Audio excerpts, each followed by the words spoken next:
Most technicians are going to charge an initial process chiller system with just regular city water. And this makes perfect sense because city water is accessible, it's relatively cheap, and it's pressurized. So it's really easy to fill a system without a pump.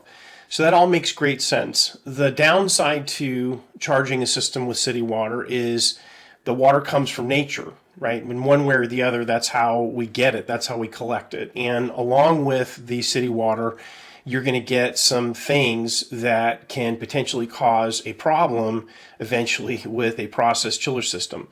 So this episode is actually part one of a two-part series. This one's going to be covering rust in a system. So the next one we're going to be covering algae. So we're going to go from rust color to green color. And I'm going to share with you what causes rust in a process chiller system, what to do about it, and how to keep it from coming back. So this episode hopefully will be a lot of help to you technicians out there.